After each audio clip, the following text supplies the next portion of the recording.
camp now. Yes, I didn't say. What are you looking so sad about, Jack? I'm surprised at you. I mean, I'm really insulted. I mean, that's not right what you just said. What do you mean, what I just said? I mean, I'm getting a drink of water. I'm late getting home, but you talking. I said something about the greatest heavyweight champ, man. I'm a hometown man, and you talking about Joe Louis, man. Joe Louis wouldn't be nothing for me. Joe, I tell you, Joe, do you think you would have stood a chance with me? Well, Clay, one time during my career, I went on a Bum of the Month tour. Bum of the month? I would have been a bum compared to you. Well, you've been on the tour.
What's happening, my people? It's Cast Sports again, back for another afternoon with the family. That's right. You know what time it is. If it's Monday through Friday, 2 p.m., it's the Boxtorian, bringing you all that boxing history. Boxing is the greatest sport of them all. That's why we love it. Can't get enough of it. Salute to everyone, and welcome to another episode of Cast Sports, the Boxtorian. Today, Rocky Marciano, legend of the squared circle. The Rock, legend of the squared circle, has the family today. It's the hump day edition of Cast Sports, the Boxtorian. We're going to focus on Rocky Marciano today. We're going to talk about some of his great legendary career. We're going to talk about a little, they had the fight between him and Muhammad Ali. The made-up fight, or how it would have went. We're going to talk about that and some of his other fights. And a lot of people always talk about how Rocky's resume was trash and that people were old and over the hill. I'm going to shoot that out of the water today. Rocky did fight some older fighters, but they were far from over the hill. And we're going to cover that today and address that. But how's everyone? It's Wednesday. Tomorrow, we're going to talk about boxing in Great Britain. Get back to doing our countries on our trip around the world. Boxing in Great Britain tomorrow. Talk about history of boxing in Great Britain, some of the great boxers, former and current boxers from Great Britain. And Friday, the profile this week is going to be the life and career of the Gypsy King, Tyson Fury. Salute to Mike Mazik in the building. How are you today, Mike? Always good to see you. Okay, so now, but first, as always, let's get started with our fight of the day today. Okay, we start out with a classic fight. So let's get started with that.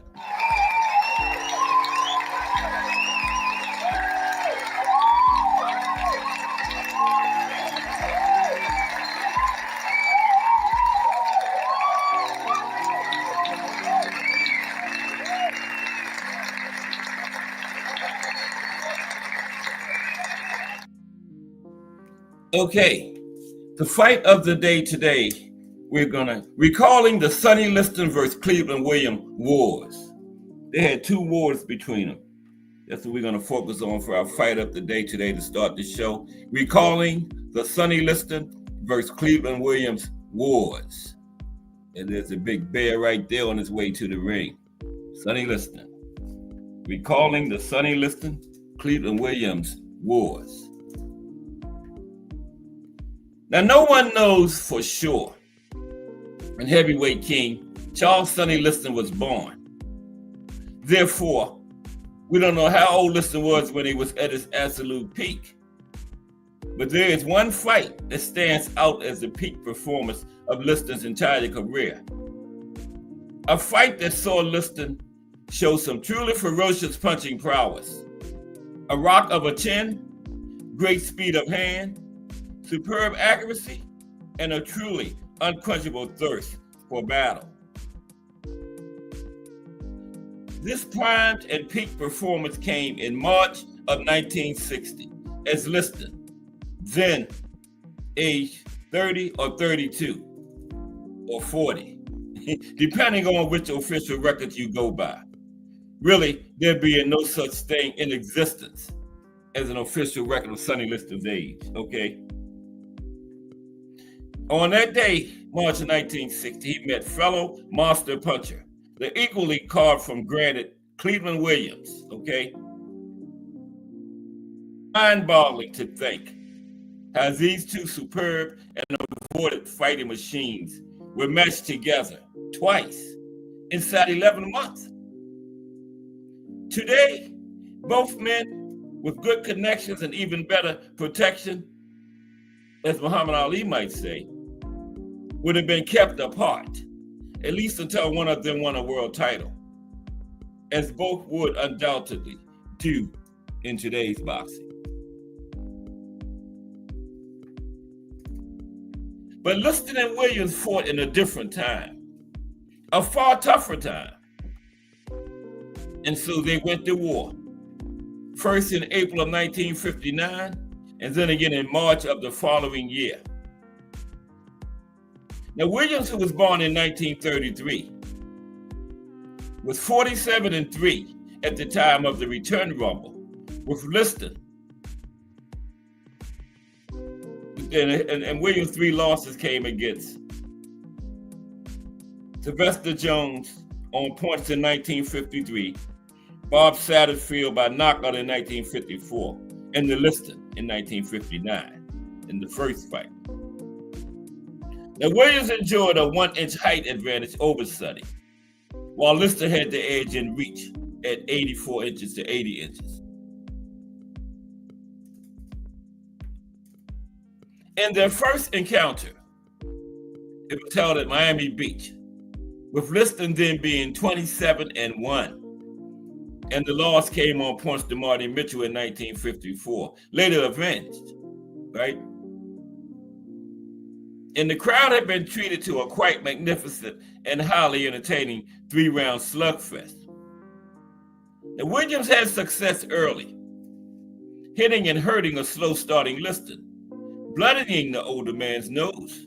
But Liston, a fighter with the single best poker face imaginable, never let on if he was in fact hurt. Now, Liston poured it on towards the end of round 2. And then, since his man was hurt, decked Williams twice to get the stoppage in the 3rd round. It was a great win for Liston, a man who, like Williams, had real trouble finding quality opposition. BBO Sports TV, Mike Ram in the building, BBO Sports TV, salute. Fighter of the day, the 2 encounters between Sonny Liston and Cleveland Williams. Okay, salute, gentlemen. Let's continue with the fight of the day. Sonny Liston and Cleveland Williams. They had 2 wars. 2 wars. Yeah, mine too, BBO, Rocky. I'm going to shoot that out the water today, this narrative people have about all his opponents was old and over the hill. I'm going to just blow that away in a little while, very shortly. Rocky had a fire resume, okay? Okay, let's continue with the fight of the day first. Yeah. Liston won the first fight. 3rd round stoppage. 3 fights, 3 wins, and 11 months later, Liston faced Williams a second time. Now, the return took place in Houston, Texas, and it was another violent affair. A fairly evening opening round went by, but no one was expecting the action to last too long, and it didn't. A great second round saw both men land with power punches, but once again, Liston would not be denied. Sonny had to take a fierce left hook from Williams, however, along with a burst of hurtful follow-up blows, which had him stuck in a corner, before retaliating with blistering shots of his own.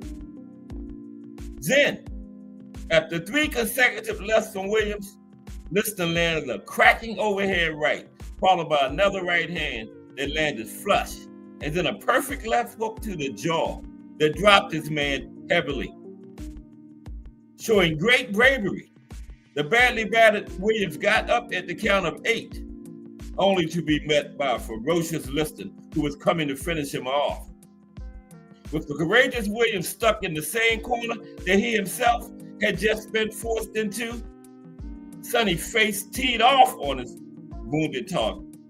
Blow after blow landed until Williams slid down the ropes to the floor. He was grimacing in pain as he did so. Somehow, in a truly amazing display of guts, Williams pulled himself upright once more. But the referee had seen enough, and he stopped the onrushing Lister in his tracks, putting a stop to the brutal fight.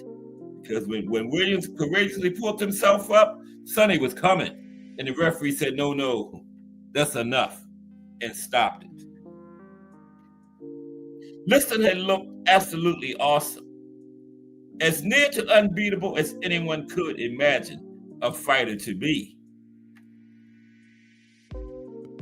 Yeah, Ali vs. Williams was a masterpiece, BBO.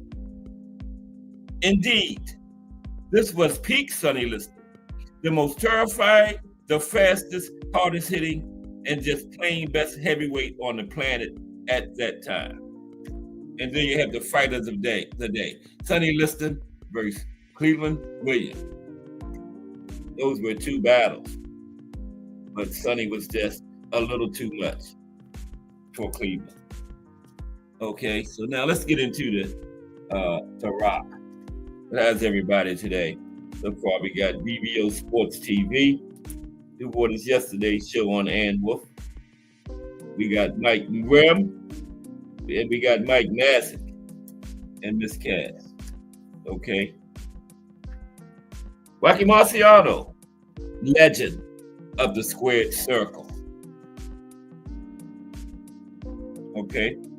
Let's talk about this nonsense about his resume being trash and all that kind of nonsense right now.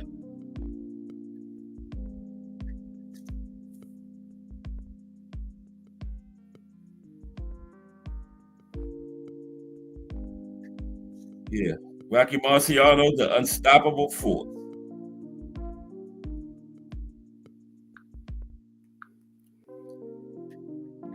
That has everybody. This is Hump Day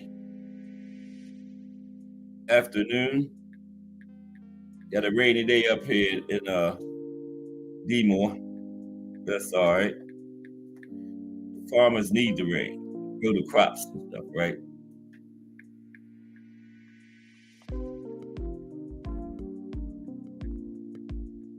Yeah, we're going to talk about the Gypsy King Friday, Tyson Fury. Followed by tomorrow, we're going to do Great Britain. We're going to look at boxing in Great Britain, a little history. That's where boxing really got big time popular at, was Great Britain originally.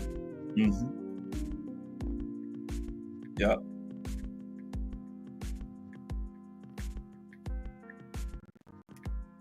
It was supposed to already have been set in there, but it wasn't. So I had to do it all over again. But there we are. Rocky Marciano, the unstoppable force. Okay, let's get into it. The Rock. Man, I didn't even show my pictures I had made up for the Sonny Liston and Peter Williams. Wow. Here they are in the face-off. But now Rocky Marciano, the unstoppable force. There he is.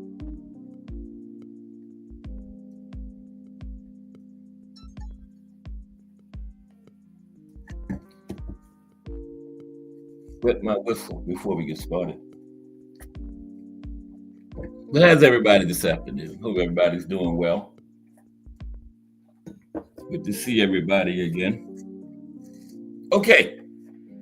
Now, Rocky Marciano was an unstoppable force, a true Iron Man of the ring, an undefeated professional fighter. Okay? Rocky is one of the greatest champions of all time, no doubt. But this is not just based on his impressive statistics. Let's take it a step further and look at Marciano in more detail. Okay, we're going in detail today on The Rock. Now, perhaps the thing Marciano is most noted for was his ability to knock a man flat with one punch. Rocky Marciano was an extremely hard puncher. And so some old timers cling on to the belief that he hit just as hard as huge men such as Sonny Liston, George Foreman, and Ernie Shavers. And this is understandable once you look at the way Rocky reduced several over 200 plus pound world-class athletes to quivering wrecks with his crunching fists. Jersey Joe Walcott was the most famous victim of Marciano's dynamite punch, but there were others. Of his more famous victories, Joe Louis, Rex Lane, and Harry Matthews were also dispatched by one or two savage punches from The Rock. Susie Q, the right hand that knocked out Lane, sheared his teeth off at the gums. Rocky even broke Roland LaStar's arms, broke his arms, okay? LaStarza needed surgery to repair the chips and cracks on his elbows from Rocky's punches and to repair his smashed blood vessels. That's how hard this man hit. Had to get repaired chips and cracks in his elbows and smashed blood vessels in his arms after fighting The Rock. Okay? Wow. Now, Rocky used to train on a custom-made 300-pound heavy bag. That's about 3 times what most heavyweight punching bags weigh, okay? Rocky had to work harder to move the bag around. This is most probably how he developed so much punching power. But Rocky had always showed a natural ability for punching. The first thing that caught his trainer Charlie Goldman's eye after Rocky knocked out an audition sparring partner, was his tremendous leverage. Even from the start, he was an extremely hard hitter, and probably a harder hitter back then at the dawn of his career than after 1952. Okay. Now, it was once claimed during tests in the 1960s that Rocky's right-hand punch contained as much explosive energy as an armor-piercing bullet. We're talking about Susie Q. His right-hand punch contained as much explosive energy as an armor-piercing bullet. Okay? That's why Susie Q did so much damage. Told you, smashed blood vessels in one of the fighter's arms. Just Do Boxing in the building. What's up, Just Do? Boxing. 4 p.m. That's who I'm warming you up for. Everybody gets their Just Do at Just Do Boxing. Salute, Just. Good to see you today, my brother. Talking about Rocky Marciano today. Yeah, he broke a guy's arms. The guy had to get chips removed from his elbow. Blood vessel. He smashed some blood vessels in the guy's arm. That's how hard Rocky was punching. The Rocky was also terribly strong, especially for his size. Now, Archie Moore claimed Rocky was far and away the strongest man he ever been in the ring with. And Joe Louis said it hurt just to bump into Rocky. One of Rocky's amateur opponents said he was the hardest, most solid man I've ever seen. And Rocky had all over body strength, and his muscles were compact and solid. His arms and legs were short and stocky, and he was very muscular. He was never wrestled about or put on the back foot by anyone. And Rocky always shoved people about in the clinches. Okay. Always the stronger man in the clinches. And he was a small heavyweight. Fought about 185. Okay. Now, there's one thing about Rocky that is quite unquestionable. He had amazing stamina. Amazing stamina. Okay. Rocky would run all year round, keeping himself in shape. He would even run 6 or 7 miles on Christmas morning. And before fights, he'd often up that to 15 miles. And that's much more than any other heavyweight ever did or does now. 15 miles every morning. Even on Christmas Day, okay? So no wonder Rocky could fight all night long. Rocky had a great work rate, often throwing 90 punches per round. And he would have some rounds where he would throw over 120 punches, okay, in a round, over 120 punches. Average 90. Some rounds, they clocked him at over 120. Experienced craftsmen and good boxers, such as Roland Estarza, Ezra Charles, and Archie Moore, simply could not cope with Rocky's onslaught. Archie Moore said, "It was like fighting an airplane propeller." Now, most experts agree that Rocky was the best conditioned heavyweight of all time. No argument about that from me. I'm not saying he was the best heavyweight of all time, but when it comes to conditioning, there was no heavyweight ever in better shape than Rocky Marciano. Okay? Any fighter he fought would tell you Rocky had the same energy in the first round, and he had that same energy in the 15th round. And on top of all that, Rocky had an amazing chin. He was only floored twice in his career and was rarely hurt. And the 2 times he did get dropped, he was up. First time by the 3 count, second time by the 2 count, back on his feet. And that was by 2 great punchers, okay? One was Archie Moore. And Ring Magazine rates Archie Moore as the number 4 puncher all time. He dropped Rocky with a perfect right hand as Rocky came in, and Rocky missed the punch. And he also had 1 foot off the floor. And Archie landed right on the chin. But that was the time Rocky was up within 2 seconds and back fighting. Now, Jersey Joe Walcott, also rated by the Ring Magazine as an all-time great puncher, he dropped Rocky with one of his classic left hooks. But Jersey Joe was surprised when the referee was sending Jersey Joe to the neutral corner. He turned around and Rocky was back on his feet looking straight back at him, okay? Jersey Joe was shocked and Rocky shuttled across the ring. "I'll get you, you SOB." And he got him in the 13th round. The 6'4" 200-pound Carmine Vengo, a good prospect with a dynamite punch, staggered Rocky a couple of times, but he never managed to put him down. And that was a great slugfest. And Rocky fought back hard. And in the 6th round, Vengo was put into a coma, courtesy of a savage left hook to the jaw. It wasn't named Suzuki, it was the left hand, a left hook to the jaw. Put this man in a coma. Okay, we're gonna talk about a little bit about that in a little while too. Put him in a coma, man. With his left hand, it wasn't even Suzuki. Wow. Okay. So Rocky's awkwardness was actually one of his strengths. His awkward style, that was one of his strengths. Many fighters found his orthodox way of fighting very difficult to cope with. Even masters of the game like Joe Louis, Jersey Joe Walcott, Ezra Charles, and Archie Moore, they all found it hard to land a clean shot on Rocky. Rocky was just so slippery.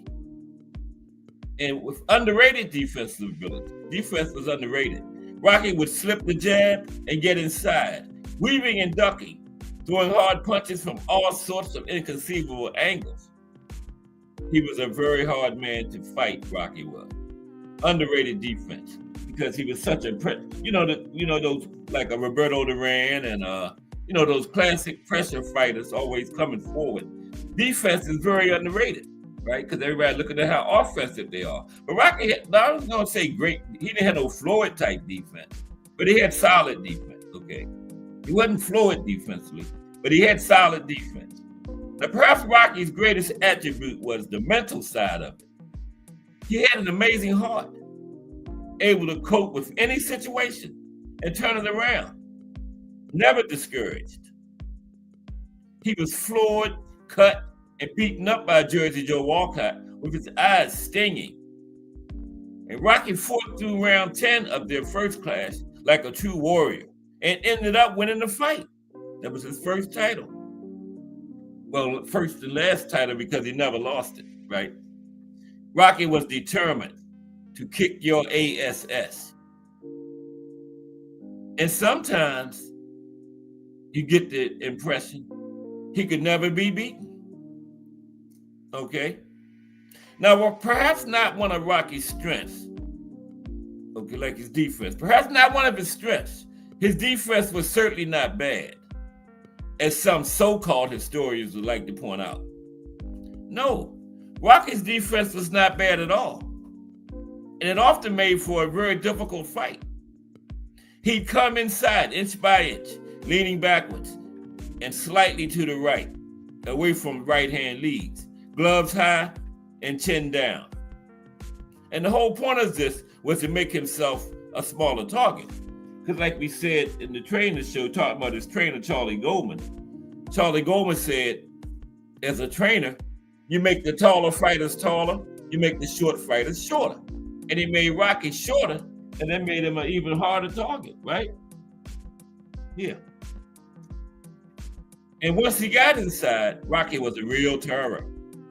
He would constantly be moving his head up and down, rolling around, side to side, backwards and forwards.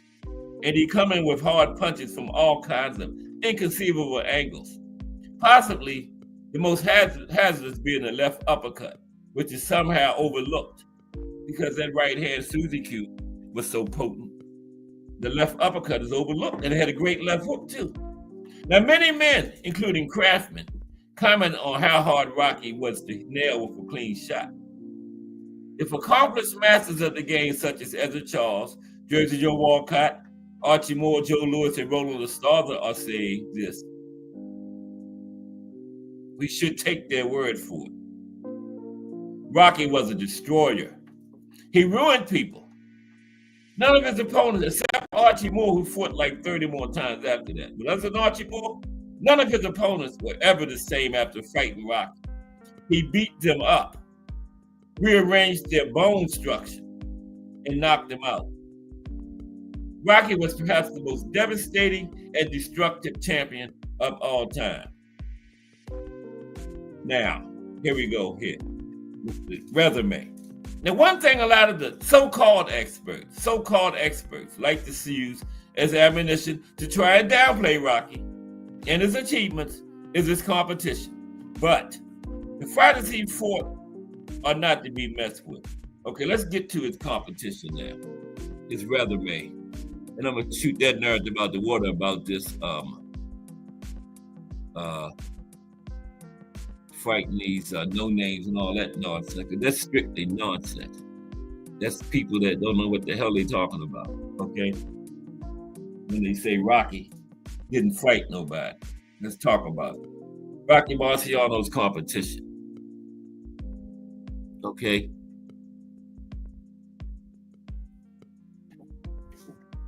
The up-and-coming prospect, Carmine Vingo, 6'4", 220 pounds. Rocky was like 185. Vingo was a heavy-hitting slugger who was involved in a Dempsey-Firpo type fight with Rocky. He was knocked out in the 6th round and sent into a coma, which left him paralyzed on one side of his body for the rest of his life and unable to continue his boxing career. He ended this man's boxing career, up-and-coming prospect, okay? Roland Estarza was an accomplished mover boxer, was beating anyone and everyone put in front of him. Rocky beat him twice. The first was a controversial decision. The second left Estarza in the hospital with a broken arm, several blood clots, and requiring surgery. Yeah, that's the one who Rocky smashed blood vessels in his arms and stuff. Okay. Veteran contender, Lisa Vold, someone who had fought Joe Louis amongst other big name heavyweights of the time. Vold's manager threw in the towel before round 6 ended. Vold heavy man bashed so badly he was unable to throw punches back at Rocky. Okay, that's how bad he beat him up. Top contender at the time, Rex Lane. Lane was favored over Rocky coming into this fight. Okay, one of his so-called old over-the-hill guys was favored to beat Rocky coming in. Lane was a heavy punching slugger who reminded people of the great Jack Dempsey, who had great success in the ring, including a win over Jersey Joe Walcott. And coming into the Rocky fight, Lane had 35 fights, had won 34, only losing one with 24 knockouts.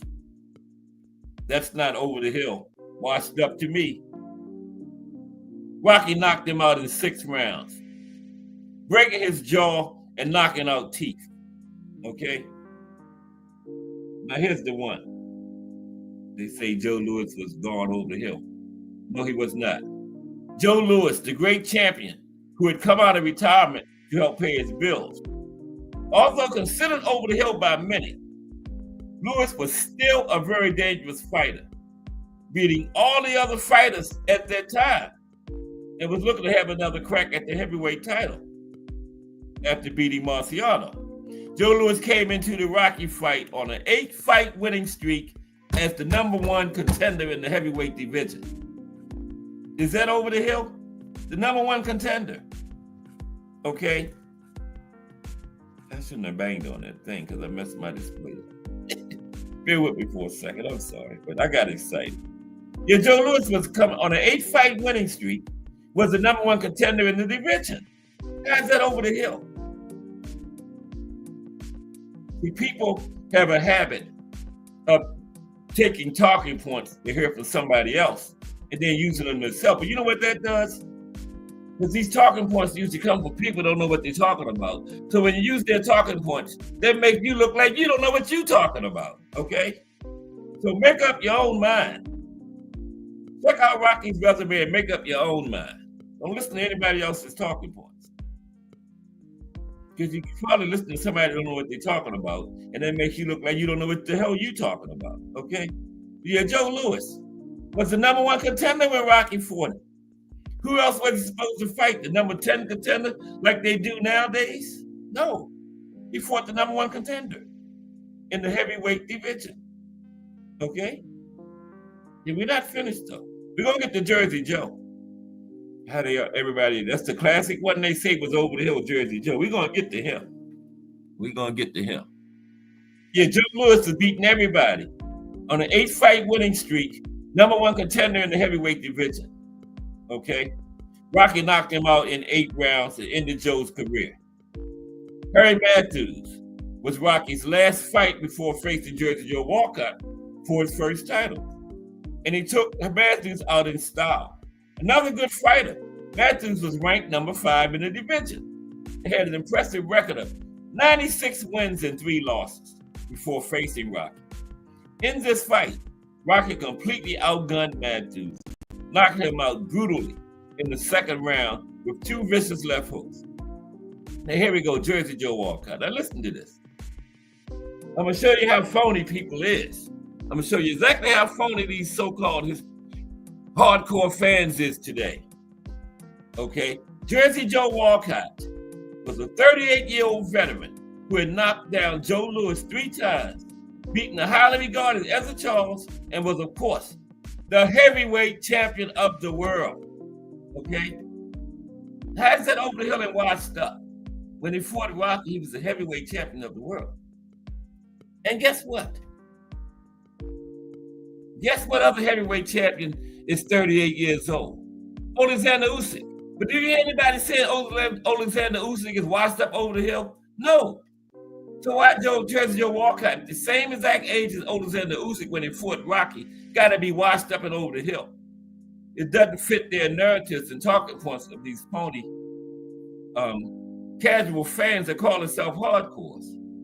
Jersey Joe Walcott, Alexander Usyk, the same age as heavyweight champions, but Jersey Joe Walcott washed up over the hill. Alexander Usyk is this great heavyweight in his prime. Like, listen to these people telling. Talking points. People, do your own research and stop listening to these talking points because people don't know what the hell they're talking about. Okay? Jersey Joe Walcott was a 38-year-old heavyweight champion of the world, just like Alexander Usyk. Neither one of them was washed up. But Jersey Joe Walcott got to be washed up because that's the narrative. It fits the narrative.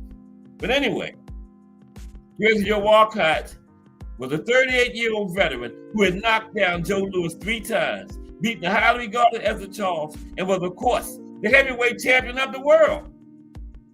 Okay? Walcott was not over the hill. In fact, far from it. He was close to his prime. You don't have to be 28 years old to be in your prime. He had boxed for many years in obscurity, and after getting his shot at Lewis, he finally came alive. He was a dangerous boxer who didn't learn new moves. He invented them. Rocky was being outpointed over 13 rounds, although being blinded for 3 of those, only to score a devastating and brutal knockout to win the title in the 13th round. Okay? Ezzard Charles certainly wasn't wild stepping over the hill. Ezzard Charles. Okay? Ezzard Charles, another dangerous contender, fought Rocky twice and even lasted the distance with him, the first time anyone had done that in a championship fight. Charles was a highly regarded heavyweight, an ex-champion who had gotten the better of Joe Louis and Jersey Joe Walcott, and was one of the only light heavyweights in history that made it big time in the top division. And anybody that tells me Ezzard Charles is over the hill, I don't even want to talk boxing with that person no more. Because what did Roger Mayweather say? They don't know shit about boxing. If you tell me Ezzard Charles was over the hill when he fought Rocky, I don't even want to talk boxing with you no more. Okay? Now, although being outclassed by Charles' skills at first, Rocky swung the fight in his favor and turned the tide in order to win a unanimous decision over Charles in a brutal 15-round fight. In the second fight, Rocky's nose was infamously split open down the middle when Charles hit him with the elbow after missing an uppercut. Rocky fought on with the injury, seemingly not bothered about his nose, and he knocked out Charles with an unstoppable barrage of punches in the 8th round. Archie the Old Mongoose Moore was one of the best light heavyweights ever and was beating all the heavyweights around except Rocky Marciano. Moore was a veteran and a great all-round fighter, a craftsman who knew all the tricks of the trade. Although old, like Jersey Joe, he was still very dangerous and considered near his best. Some even think his defensive performance against Rocky was the best in history. Coming back from an early flash knockdown, Rocky came back to batter Moore throughout the 7th, 8th, and 9th rounds, leaving the courageous Archie Moore literally unable to stand after being counted out. Archie could barely get up off the mat, okay?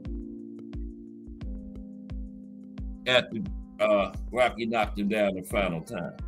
Don Cockell, yeah, we're gonna have something on him in a minute too. Don Cockell was the British champion and also thought to be fat and out of shape. He was in superb condition. He had a medical problem, which made him slightly chubby. He was thought not to be much of a problem for Marciano, although he was still a legit contender and the best in Britain. This was the best fighter in Great Britain at the time.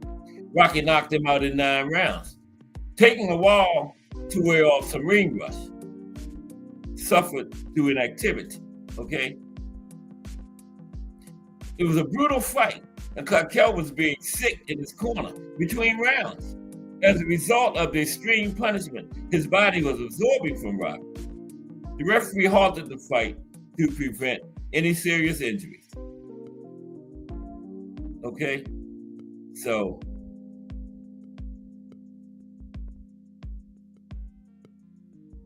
hopefully, after hearing this, people will come to the conclusion that Rocky had first-rate competition. Just because fighters were old, it does not mean they don't count as great or dangerous fighters. And just because you never heard of an opponent, it doesn't mean they should be dismissed as bums or nobodies. Okay? As a champion, Rocky Marciano deserved to be in the top 10 somewhere. He trained religiously, never gloated over beating opponents, was never cocky, and fought everyone around. Also, outside of the ring, he was like a champion should be, an icon of his age. He signed autographs, spent time with fans, loved his family, and tried his best to be a decent man. 49-0 is his legacy. The Rocky Marciano. Okay? So now let's continue. Next, let's talk about the simulated fight between him and, I guess that's what you can call it, between him and Muhammad Ali. The simulated fight, right? Yeah, between him and Muhammad. And Rocky said it was three men that in their prime he would have had big problems beating. He said Ali, Sonny Liston, and Joe Louis. Okay. Now, when Joe Louis fought, I'm not saying he was in his prime, but he was still a dangerous opponent. Ask the 8 people he beat before he fought Rocky, and none won contender. But I can't get over that, man. The same people will stand in your face and say, oh, Jersey Joe was 38, he was over the hill, but then, oh, Usyk the best heavyweight out there, but Usyk 38 too. So why is he the best heavyweight out there, but Jersey Joe the same age was over the hill? The same people will tell you this. I've been told this by the same people, you know? And I don't even talk boxing with those type of people anymore because they don't know shit about boxing, like Roger Mayweather said. Some people call themselves hardcore. They really don't know shit about boxing. To just keep it 100. They really don't.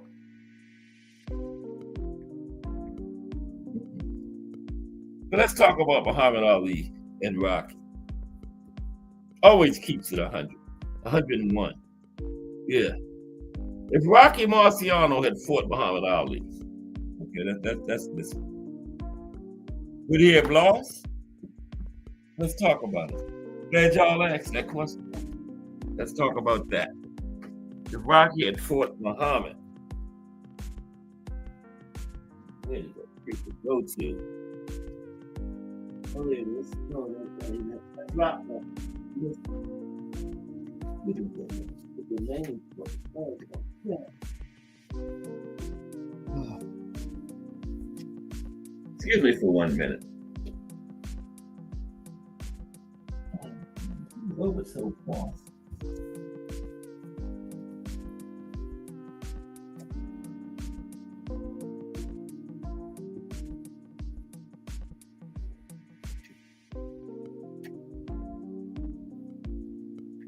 I don't know. I'm gonna have to start another one.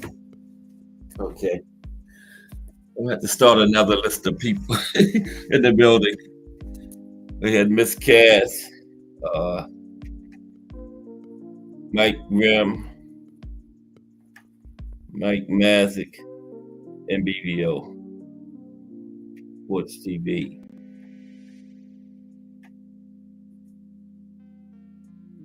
Okay.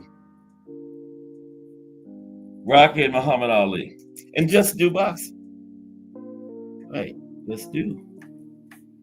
That balanced, unbiased boxing talk. Y'all done heard it.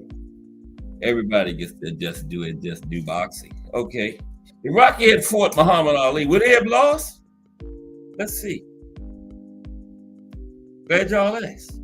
Thank you. What y'all think? Would he have lost? He said that would have been a tough fight for him. But I don't know. I would have to pick Ali in that. Okay. But let's see. There you go, right there. That was before their little simulated fight they had, remember? Okay. Now, according to Rocky himself, Muhammad Ali would likely have won. That was according to Rocky himself. That's not me, that's Rocky. Rocky said Muhammad Ali likely would have won. Likely. Okay. Now, Rocky noted 3 boxers he thought would have been a real trouble for him.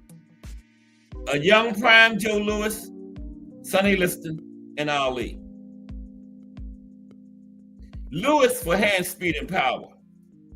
Ali for pure speed. And Liston for technical excellence and pure brute strength. Now, on August 29th, 1969, just 2 days before being killed in a plane crash, Rocky Marciano said of Muhammad Ali, "From what I've seen, he's as good or better than anybody I fought. I really don't know if I could have beaten him. I would have liked to have fought him. Even if I had lost, I'd have known that I fought against the best.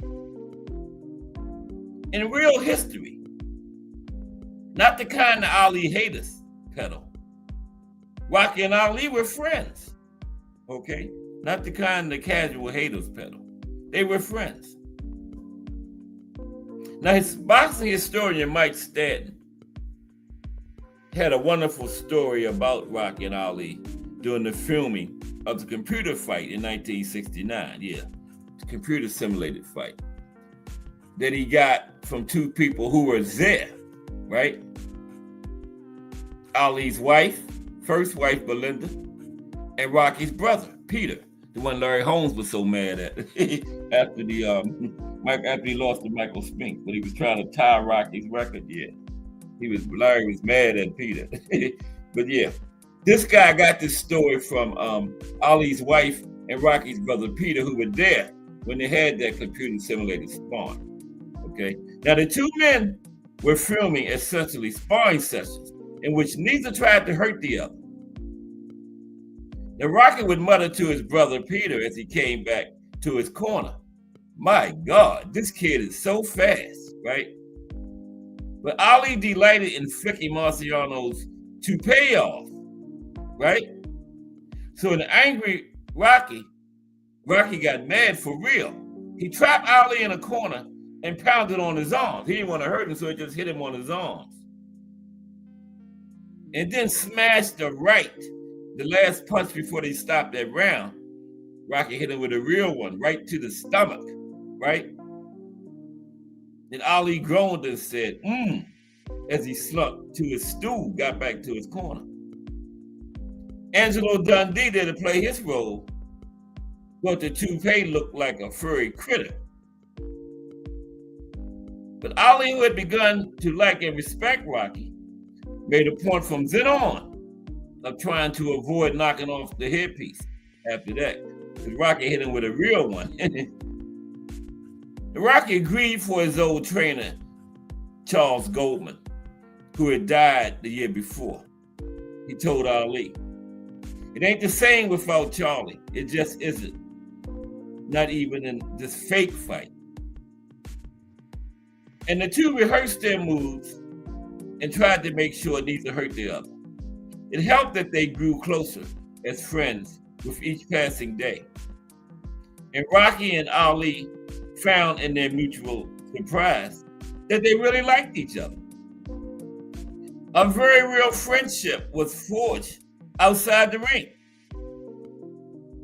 Rocky, the quiet and shy white man who served his country in the Second World War, and Ali, the brash black man who refused draft induction, found themselves liking each other quite a bit.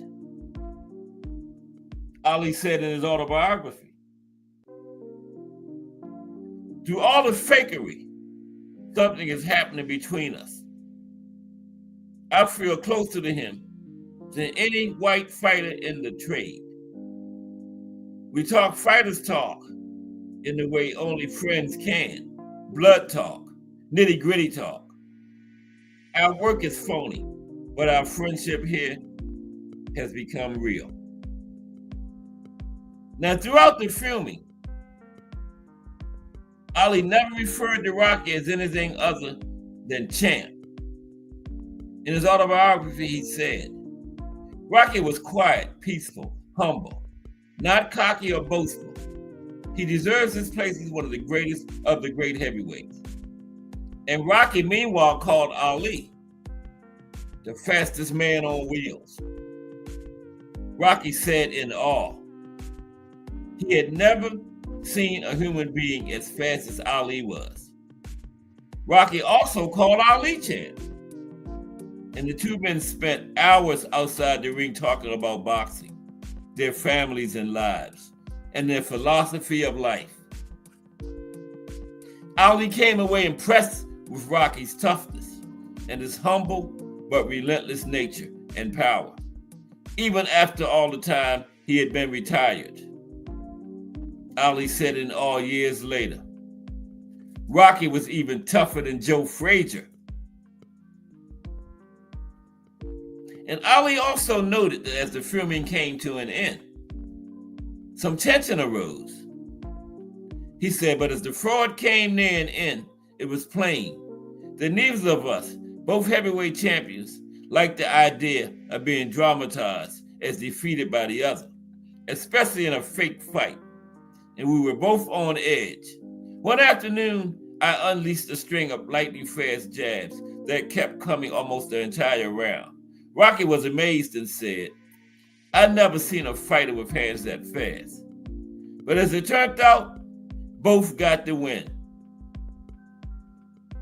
In the United States, the film had Rocky winning, but in the rest of the world, a second version had Ali victorious.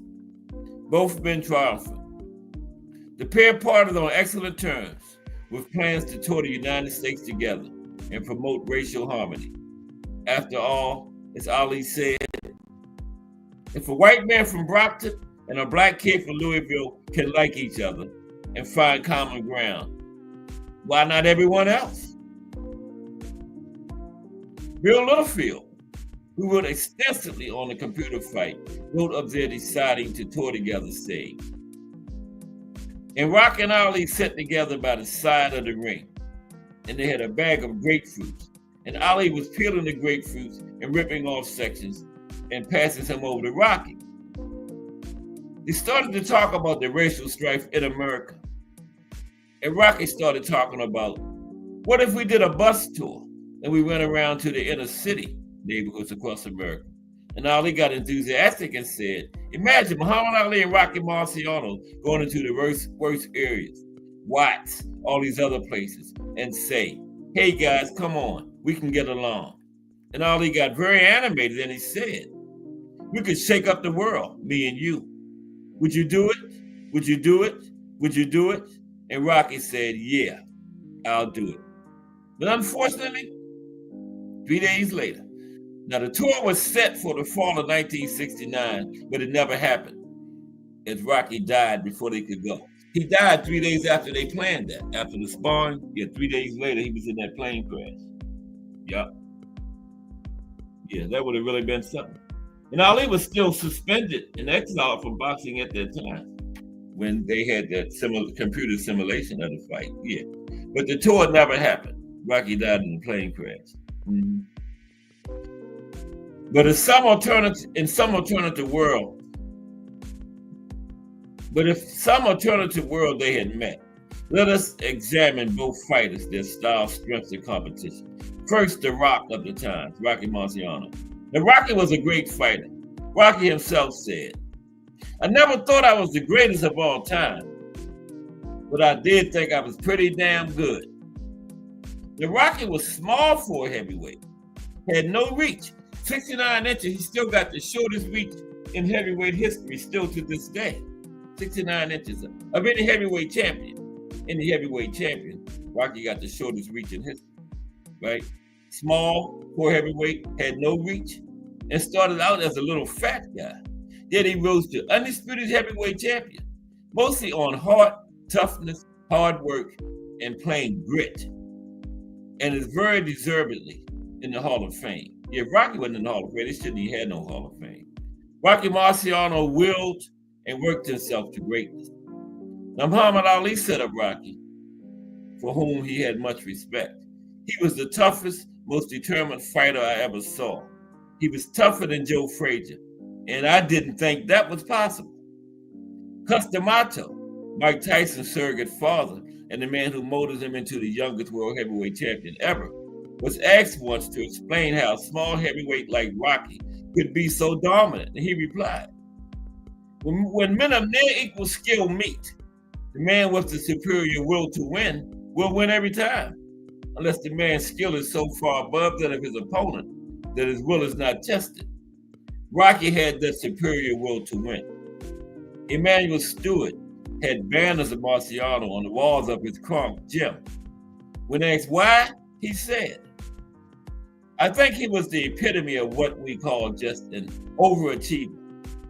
When I was at the Kronk gym, we had big posters, pictures of Marciano, and no one could figure out why, because he wasn't considered a great. He was a small guy, not that well coordinated, short arms, had so many different physical handicaps, and went on to do what he did. Through just unbelievable training and conditioning and great one punch punching power. And Ali noted Rocky's iron will as well, saying he never quit, never stopped, and had that special desire and will to be great.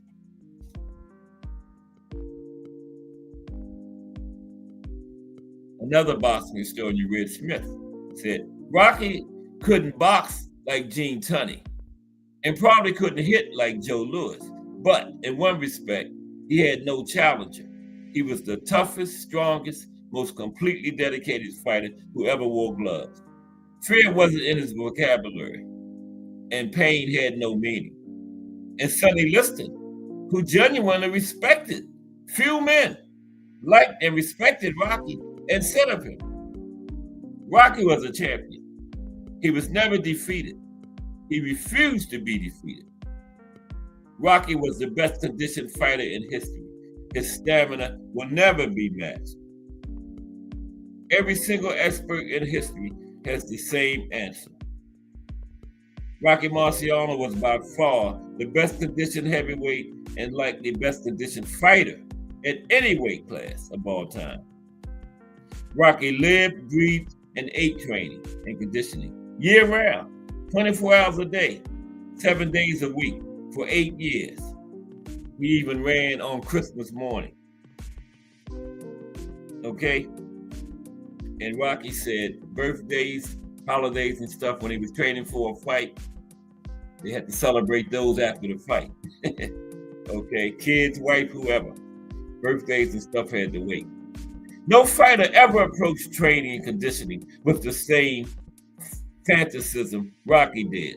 Even when he wasn't in camp training for a fight, his conditioning and training routines were more than any other fighter did when they were in camp. Okay? When Rocky wasn't in camp, he trained harder than most other fighters when they were in camp. Okay? When they were in camp. Rocky's conditioning was simply a level above anyone else's, anyone, ever.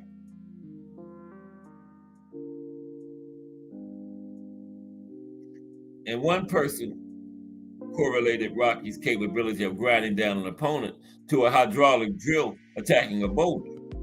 Perpetual motion, punching machine. Rocky was a fanatic and dedicated trainee. His balanced reserves of stamina explains his overpoweringly swarming style and his remarkable recuperative powers. And it meant he was seldom troubled with any sort of fatigue. Okay?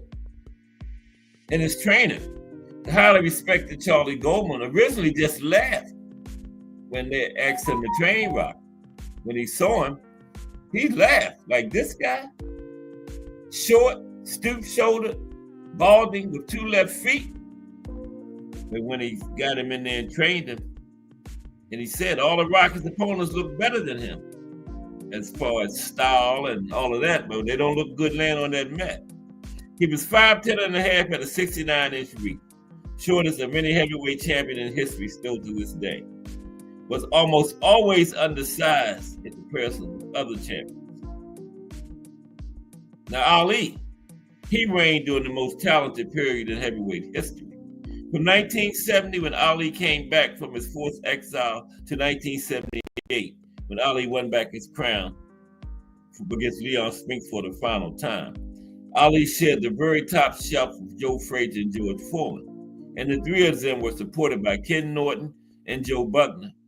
And in the beginning of the decade, Oscar Bonavena, Jerry Corey, and Jimmy Ellis. And at the end of the decade, Ernie Shavers, Ron Lyle, and Jimmy Young. Ali fought all of them. And many of the others fought each other. The greatest era of heavyweights ever. If we count from the day he dethroned the most feared boxing champion ever, Sonny Liston, he dominated the sport for 14 years. No one else has ever done that. No one.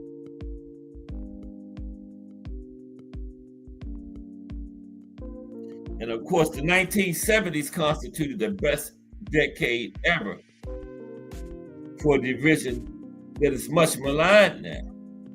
Part of that distinction is due to the presence of the aforementioned Hall of Famers.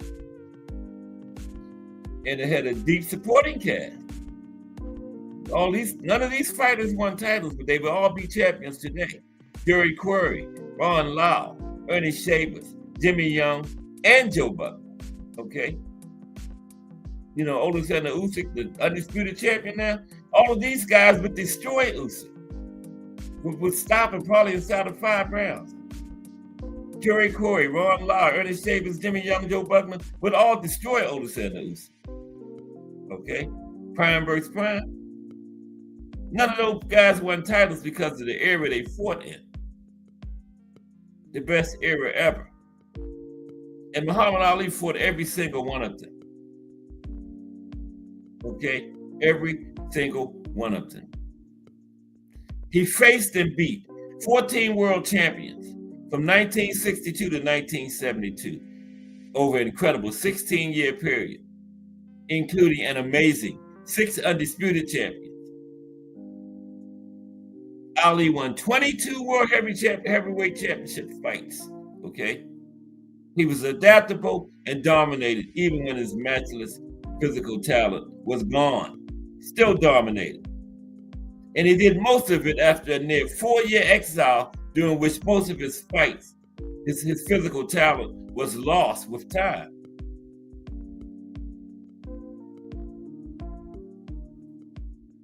And Freddie Pacheco, the fight that his doctor said, Ali was never the same fighter after his years out of the ring.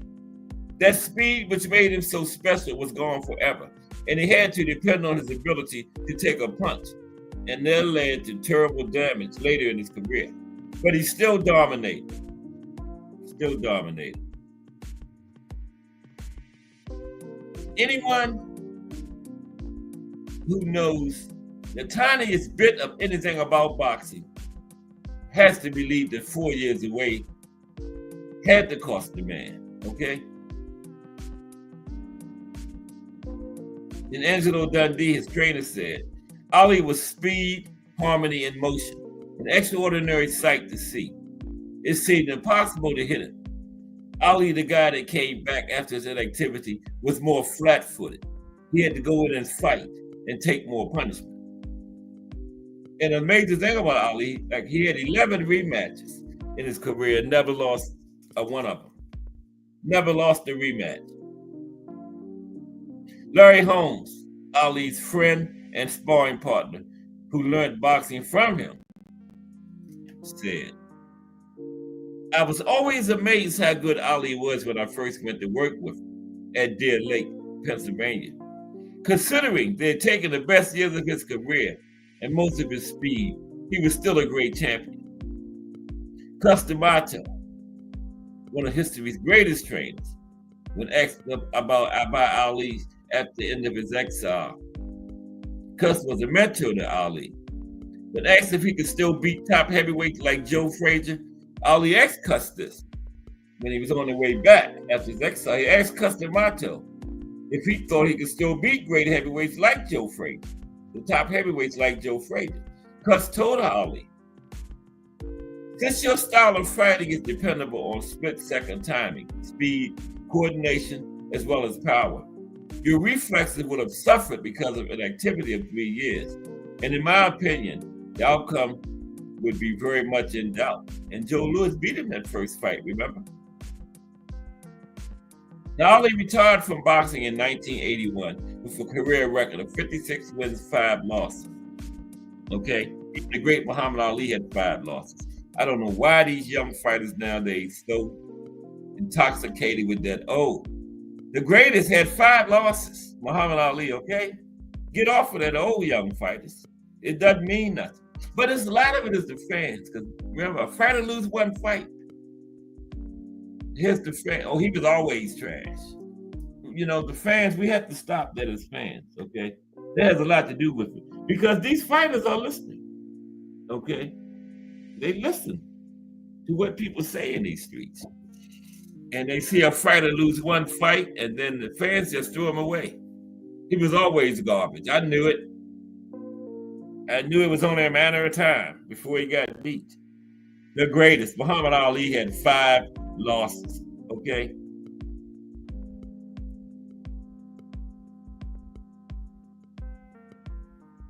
Okay, let's finish this off now. Now, comparing competition between Rocky and Ali. Rocky fought the best available competition every time out. Rocky was the first heavyweight champion to take the color barrier and heave it out the window. He told his family he would have no part of bypassing a deserving black fighter. Okay. Rocky said, I'm going to fight whoever deserves the fight, no matter what color he is. That's what he told his brother Peter. And he did. Rocky fought the best competition available, regardless of color. Okay. Rocky beat every great fighter of his era. Floyd Patterson, 2-time undisputed world heavyweight boxing champion, said after Rocky, they never fought, but this is what Floyd said about Rocky. He said Rocky fought everyone out there, and he beat them all. Yes, Jersey Joe was older, but he remained a great fighter, right? Won 8 of his last 10 fights. Only 2 he lost was to Ezra Charles, okay? Everyone completely downplays Rocky's knocking out a 37-year-old Joe Louis. Now, Joe, of course, was not what he had been. But after he lost to Ezra Charles, his first fight back, he had won 8 consecutive fights in less than a year's time, including a 6th-round knockout of number 2 contender Lisa Vold and a 10-round decision over future Hall of Famer Jimmy Vivens. If Joe Louis was over the hill when he fought Rocky, then every damn fighter fight now over the hill. Joe Louis fought 8 times in 1 year. These fighters now, it might take 15 years to fight 8 times. Joe Louis fought 8 times in 1 year. That don't sound over the hill to me. Okay. Rocky could only fight the contenders put in front of him, and he did. He faced 8 top opponents. 4 of them are in the Hall of Fame. Okay? 4 of them in the Hall of Fame. He also fought number 4 contender Roland Estalza twice, number 6 contender Rex Lane, and other top opponents, such as 52, 9-1 Bernie Reynolds. Now, Emanuel Stewart said, I think of Rocky's era, he fought and he beat the best. There was nobody of his era that he dodged. He just couldn't find anybody who was a great fast fighter. So he did what he could do for his era. Beat everybody who was out there. What else can you do? They don't do that nowadays. None of them. They ducking and dodging, peeping around corners. Oh, secure around there, I'm gonna run this way. Tank too. Tank too. They all do it. So Rocky was a great fighter. And if you compare him to what's going on now, super great. But Ali's resume is the best in heavyweight boxing history, bar none. Okay, bar none. Bar none. Okay. Muhammad Ali said in his autobiography, when people ask me about who was the greatest of all time, I say, look at the resume. I fought better competition over a longer period of time than any other fighter in history. And he is right.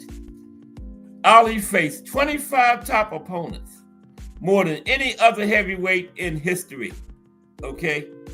Archie Moore, Floyd Patterson, Larry Holmes, Ken Norton, Bob Foster, Joe Frazier, Sonny Liston, George Foreman, Ken Norton, Jerry Query, Jimmy Ellis, Henry Cooper, Jimmy Young, Doug Jones, Zora Farley, Joe Buckner, Oscar Bonavina, Leon Spinks, George Chivallo, Ernie Terrell, Mac Foster, Ernie Shavers, Trevor Burbick.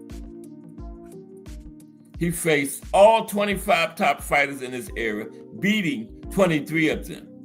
Add in that Ali faced 6 more fighters who were top 10 ranked during their careers.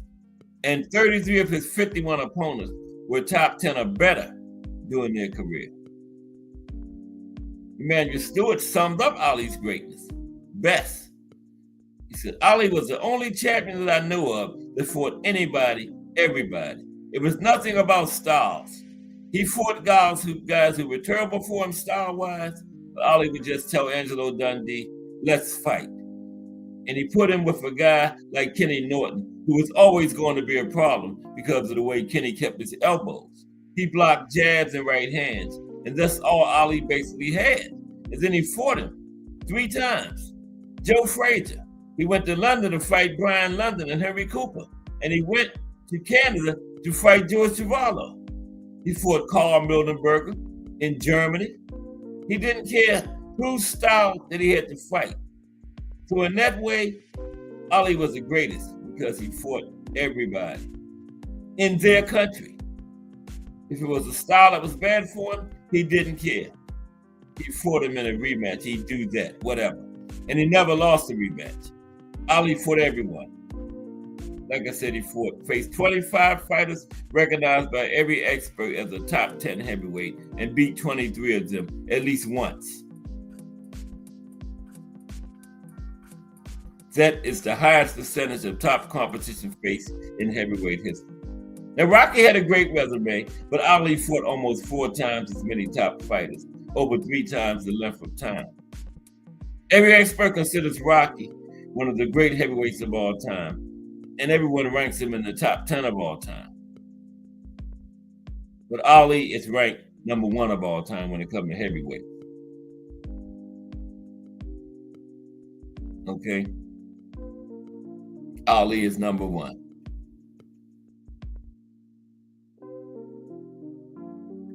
And Rocky's period of dominance was much, much shorter. And he could not have extended it. His body was breaking down. No science-based training today could match Rocky's old-time regimen for intensity or his old-time trainer Charlie Goldman for knowledge. There isn't a trainer today capable of taking Rocky Marciano and making him undisputed champion. None. Not even the great Freddie Roach. None. Ain't no Charlie Goldmans or Ray Arcells or Emanuel Stewart's or Eddie Futch's, Angelo Dundee's, let's say Emanuel Stewart, the Petronelli brothers, Hagler's Clay. There's none of them nowadays. There just isn't. There's a price for that toughness and peerless conditioning. Rocky had to train year-round, and he trained in between fights harder than most fighters train in camp, right? Rocky's intense, non-stop, ferocious style required an incredible commitment of time and energy in year-round training. Even when he was not in training for a fight, he ran year-round, 6 or 7 miles a day.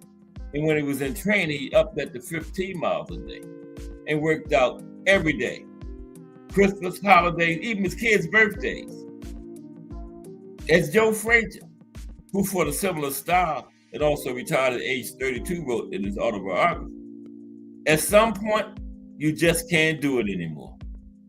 Now, Rocky retired in early 1956, using an excuse of spending more time with his family. But the real reason was his own hatred of his own manager, plus the fearful toll that his training took on him. Now, he originally planned to fight a couple more big money fights and retire a year or 2 after the Archie Moore fight. Rocky was having back trouble, and he knew that the more he ran, lifted, trained, the worse it was going to get. Like Joe Frazier said, fighters like us don't have a long shelf life, okay? Like I said, Rocky was a great champion, but his active career was half as long as Ali's. And he faced 1/3 the top challenge, and 2/3 of his top opposition started as low as welterweight. 1/10 of Ali's were light heavyweights, nothing.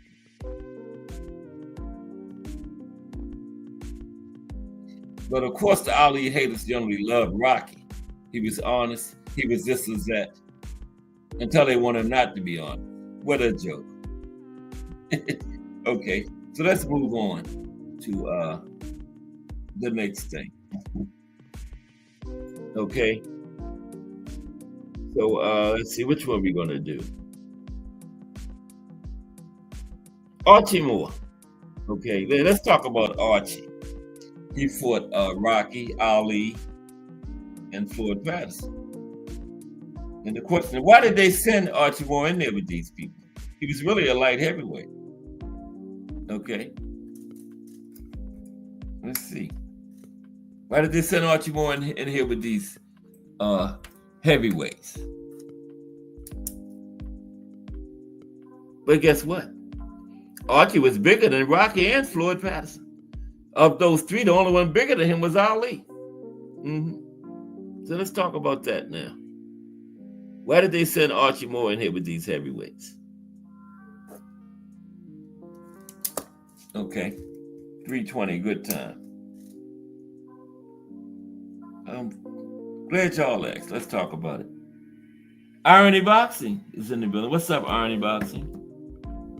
Yeah, the Brockton Blockbuster. Yeah, they had a great relationship. Define on, they were friends. Yeah, you wasn't in here to find on it, but let me tell you this real quick. Because when they remember they had the computer simulation fight, and they had came up with the idea they were going to do a bus tour around the country together, going to the inner cities and stuff to promote racial harmony. Because race relations was real bad back then, 69. But what happened was Rocky had that plane crash 3 days after they had that computer simulation fight. So they never did it. But they had planned to do a bus tour together. Yeah, they were great friends. Yeah, you're 100% right. You heard right, Define on. That would have been something if they could have did that tour. But yeah, Rocky had that plane crash. But why did they send Archie Moore in against Patterson, Marciano, and Ali when it was obvious the Moore was outweighed by all three? That's not true. He was already in his 40s. But the fact is, they didn't send Archie Moore in there against Patterson, Marciano, and Ali. Archie earned all three fights by being the #1 mandatory contender against Patterson and Marciano and being higher ranked than Ali at the time they fought. And boxing doesn't stop ranking fighters after they turn 40. You know, B-Hop won the title. So did George Foreman. Foreman won it at 45. B-Hop won it at 47, 48, and 49, remember? So just because you're 40, they don't stop ranking you. Okay? Yeah. So they didn't send Archie in there. He earned those fights. So that was really an example of a question that's a statement of wrong facts. Nobody sent Archie, the old mongoose, in there against anyone. He earned every one of those fights, and he was only outweighed in one of them. Okay? He was only outweighed in one of them, which was Ali. He weighed more than Floyd Patterson and Rocky. Now, Archie Moore was the #1 contender when he got his title shot against Rocky. In January of 1955, #1 contender Nino Valdez accepted a fight with light heavyweight champion Archie Moore. Archie gave the #1 contender the vast bulk of the purse in return for agreeing that the fight was a title eliminator. On May 2nd, 1955, the light heavyweight champion, 39-year-old Archie Moore, became the #1 and mandatory contender for the heavyweight title by easily outpointing Valdez. Okay? So nobody sent him in there. He earned the #1 contendership by beating the #1 contender. He became the #1 contender to Rocky. On September 21st, 1955, Rocky Marciano met the #1 contender, Archie Moore, and stopped him in his last fight. That was Rocky's last fight when he stopped Archie Moore in 1955. Now, Archie, as far as size, Archie Moore was 1/2 inch taller than Rocky. Archie Moore had 7 inches of reach on Rocky. And Rocky wasn't bigger. Moore and Rocky weighed exactly the same, 188 pounds. So it was false when they say all three of these people was bigger than him. Him and Rocky weighed exactly the same. I think Archie might have been bigger than Floyd Patterson. And Archie was actually the bigger man. They weighed in the same. But you better believe when they rehydrated, Archie was weighed more. Okay? So Floyd Patterson. Now, Archie Moore was the #1 contender, and Floyd Patterson was the number 2 contender when they met in a box-off for Rocky's vacated title. After Rocky fought Archie Moore, he retired. Title was vacated. So Archie and Floyd Patterson fought for the title, right? Archie, after he lost to Rocky, he was still a number 1 contender. Okay. Floyd was number 2. Floyd was really just coming in there.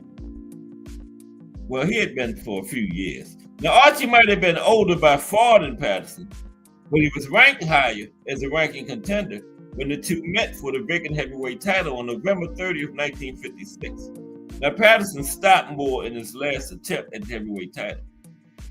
That was Archie's last time he fought for the heavyweight title. He dropped back down to light heavyweight. Now, the size of the two men might surprise you as well. Now, Floyd Patterson was a half-inch taller than Archie Moore, but Archie Moore had 4 inches of reach on Floyd Patterson, and Archie outweighed Floyd Patterson by 6 pounds, 188 to 182. So Archie was bigger. And again, Archie was a bigger man, and again, he outranked Floyd when they met. So nobody sent him in there. He earned those fights. So Ali, the third one, they would say, why did they send him in there? They didn't send him in there. On November 16th, 1962, Ali, he was Cassius Clay then. This before Sonny Liston situation, all that. Cassius Clay was ranked number 5 in the world and was looking to fight a higher ranked opponent, and he did. Okay? Once again, Archie Moore outranked Clay. Okay? Archie had just lost to Floyd Patterson. He was still highly ranked. I don't know if he was number 1 then, but he was higher than number 5. Okay? Now, Ali's 16th opponent was Archie Moore. He was also actually ranked higher than Ali when they fought. Okay, Archie had dropped to number 6 when he lost to Patterson. Ali was number 7 at that time. This is the only fight of the 3 where between Ali, Patterson, and Rocky. This is the only time Archie was a smaller guy. Ali was the only one that was bigger. Archie was 5'11", Ali was 6'3". Archie weighed 191, Ali weighed in at 204. And Ali had 3 inches of reach on Archie. Yeah, we're going to get some late time today, too. We haven't had nothing in a while. Nonetheless, Archie outranked him. So the question I asked is completely wrong. It wasn't my question. I got it off Google somewhere. But it was completely wrong. In 2 of the 3 fights, Rocky and Floyd Patterson, Archie got the title shot because he earned it as the number 1 contender. Okay? In the 3rd fight against Ali, he outranked Ali. Okay? In 2 of the 3 fights, Archie was actually the bigger fighter. Only against Ali was he the smaller man. Only against Ali. Okay? Let's put the link in now. We haven't had any link time for a minute. We got some other stuff, Yeah. Okay. Let's see if anybody want to talk some boxing or whatever today. Oh, Lord, I dropped the paper in the floor. But hey, more than one way to, what's that say? More than one way to do something. My mother said it all the time. I forgot the last part. But it's more than one way to do something. Okay. But yeah, we got, I had Archie Moore's fight against Don Carkel. We went over that briefly when we were talking about the other stuff. But yeah, we got that. And yeah, all about Rocky. Rocky was a great champion, man. You got the people that try to downplay him and talk about his competition and everything. But like I said, man, people had these talking points and they so phony because, it's not consistent. Because like I'm saying, everybody say how great a champion Usyk is as heavyweight champion. He's 38 years old. But they saying Jersey Joe was over the hill when he was heavyweight champion. Guess how old he was? 38. Why can't he be a great champion too at 38? To show you how phony these people is, man. With these talking points. Who fit the narrative. Okay? I have not heard one person say Usyk is over the hill and washed up. Same age Jersey Joe Walkout wasn't, he was champion though. Neither of them is over the hill and washed up. Because Joe Walcott was still a dangerous, great heavyweight champion when Rocky beat him. But the narrative, they want to downplay Rocky, so they got to say he was over the hill. But the same person will stand in your face and tell you how great Usyk is right now. Him and Jersey Joe was the exact same age, though, 38. One over the hill and washed up, one a great heavyweight champion. Go figure, man. And I talked to the exact same person to tell me this. You know, some people, you the person call herself a hardcore. That's not hardcore. I don't know what that is. Softcore or casual. Let me get this link in there. But how's everybody? It's oh Lord have mercy. Wait a minute. Oh my God. I lost it. Chat and everything. Bear with me. I should have kept doing what I was doing.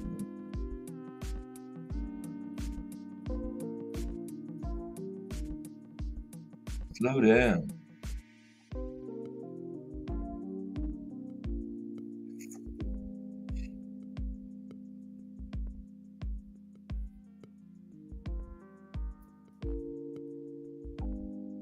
Did this? Oh, come on, man. I don't know why I can't do this. Bear with me for one moment, please. I'm sorry. I was thinking out loud.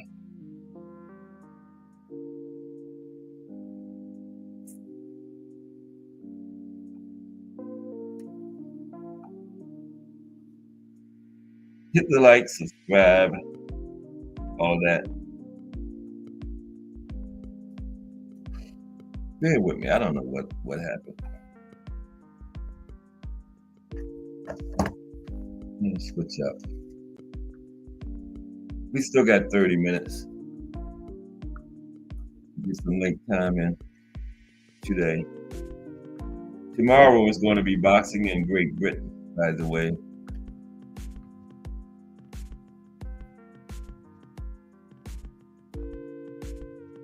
Okay. Boxing in Great Britain.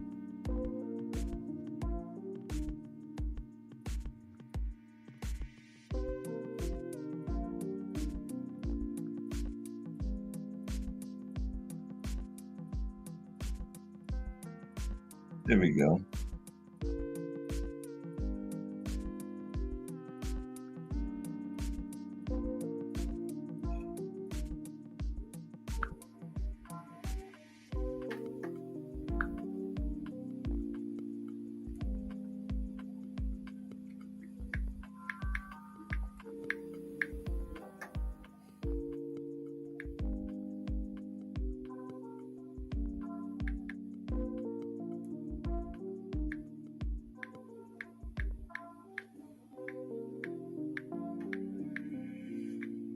We got Arnie Boxing.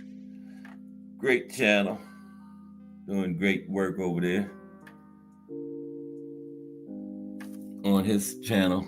He just, well, it's been going on a while now.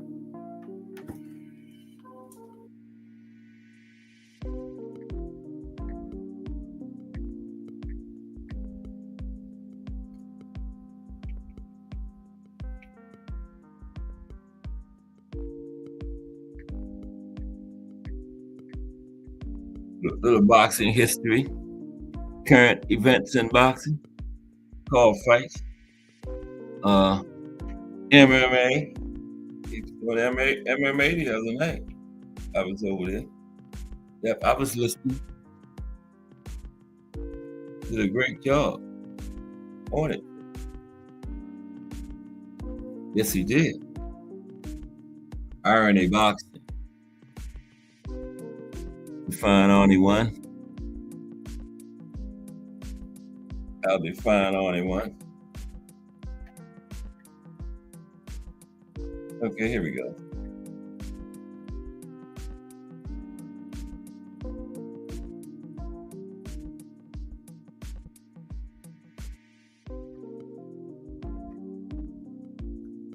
Okay, and then we had something on Rocky and Don Cackel fight.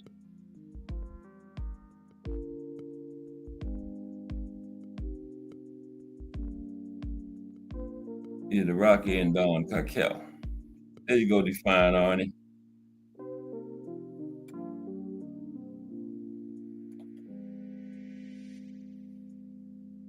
Yeah, that's a good one. My hand hit something. It went in too fast. Here we go. What's up, Define Arnie one? Arnie How you Box. doing, bro? All right, I'm doing okay. How about yourself today? Awesome. I'm That's good, good. man. Can you repeat what you said about because he was cutting out for some reason? Can you repeat what you said about Ali and About the tour? Marciano and yeah, Tour they was gonna do. Yeah, they was gonna when they had the computer simulation fight. You remember that, right? You heard about that, right? yeah, yeah. So while they were filming that, they had decided to do a bus tour around the country, go to the inner city because race relations was terrible at that time in the '60s, right? Yeah. We were gonna do a bus tour together and go to the inner cities and stuff, right? Together. And but Rocky was in that plane crash and got killed 3 days after that. So that's why they never did it. Yeah. Man, Yeah, that sucks. Yep. So that would have been big time, you know. Absolutely. Two great high-profile champions, you know, at that time, like they both were, you know. Yeah, that would have been. Yeah, and two men that people respected, you know. Yeah. Yeah, exactly. Yeah, would have really liked to seen that happen, man. Everybody was all on board for it too. They were both. Of course, I mean two stand-up men, you know. Yeah. Like that. Yeah, and they both had big platforms, well known. That would have been huge. Yeah. It's unbelievable how they were so different because Ali, you know, had that footwork and the boxing and the quick hands, and Marciano was like a wrecking ball, you know, and determined, had that will, you know. He had that Susie Q, you know. Refused to lose, you know. Absolutely. And never everybody knocked him down. Like, yeah.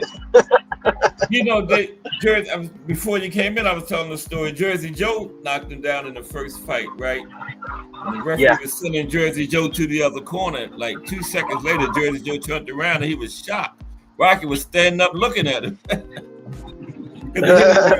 Jersey Joe hit him with that left hook. He didn't expect Rocky to be up. And when he turned around, Rocky was back on his feet already.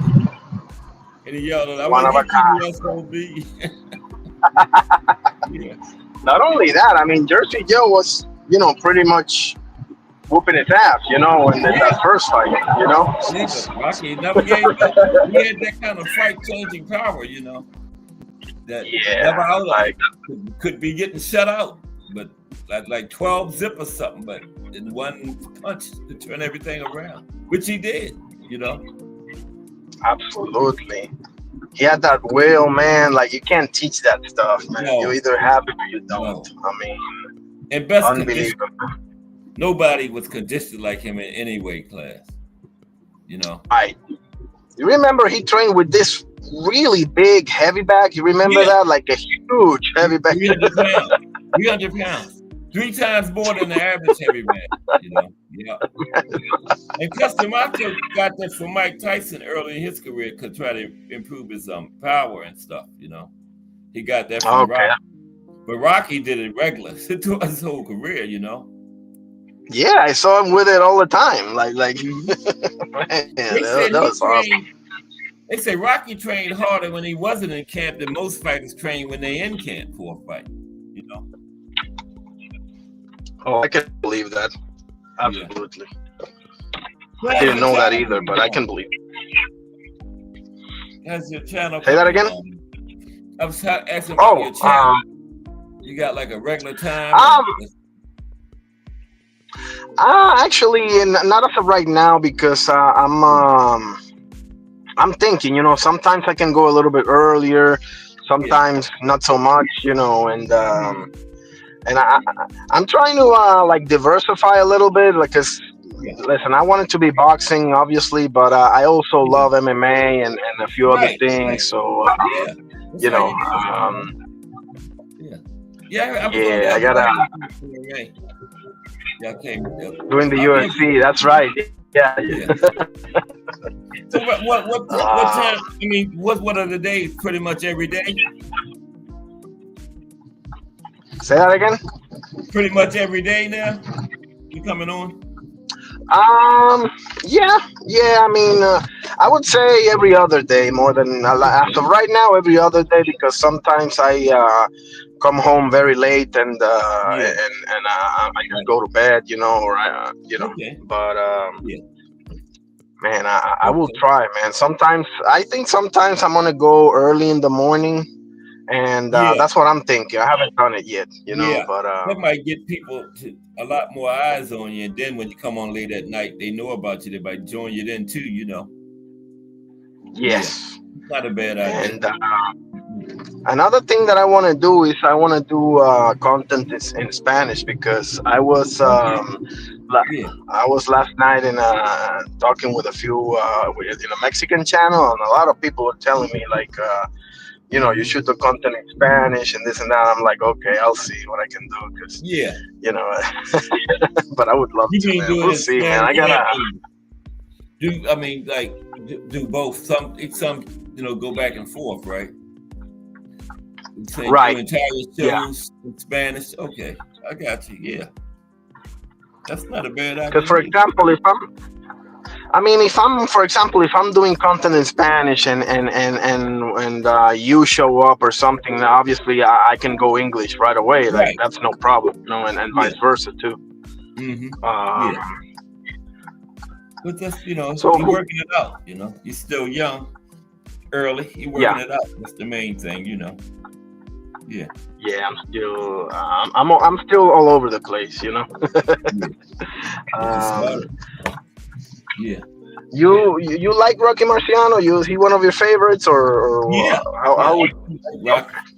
I get upset when people talk about how his competition was over the hill and the resume was bad and all that stuff. Yeah, that's not yeah, true me at all. too. He fought I everybody mean, that was in that era. What else was he supposed to do? He fought who was available exactly. to fight.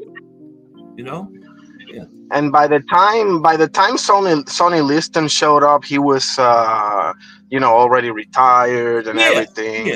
So, you know, It was like it wasn't a uh, different era, but it was Rocky was out then. He was gone. Floyd exactly. Patterson, all of them. Rocky wasn't around anymore. No, But he fought Ezra Charles and Jersey Joe and all of them people. Roland LaStarza. Roland LaStarza was tough as hell. Like Yeah, they people say he don't can't get understand. Like, you. yeah, like Yeah, Roland LaStarza was literally because back then the Italian and Italian American community was very had a how do you say, like, had a big presence in boxing, right? yeah, And they sure did. Yeah, and, they and sure did. Roland LaStarza was literally the next big thing, bro. After Like, Rocky. yeah, he was the heir apparent, and Rocky just ended him, and he was never the same after the second one, man. After the second fight. Yeah. Yeah, because the first one was either a draw or a split decision for Rocky, one of the two. No, I can't remember. it was real close. And he went on a rampage of they robbed me, this and nothing. I don't think he was disrespectful about it, but he Yeah. felt like he Thought he got the was. short end of the stick, Yeah. and Rocky said, okay, let's do it again, and that's all she wrote, and, And see, that's the sign of a great um, champion. He had that dispute. Rocky did it again. They don't do that. They don't do that nowadays. exactly, So, yeah. exactly. That's mad respect for that. The man disputed that you beat him, fight him again. Right? I think people are kind of. I do give people the in this sense, when they say opposition was old and what you were saying a minute ago, I do concede if you're talking about Joe Louis. Like if you're talking about Joe Louis, I concede. But Yeah. other than that, no. You know.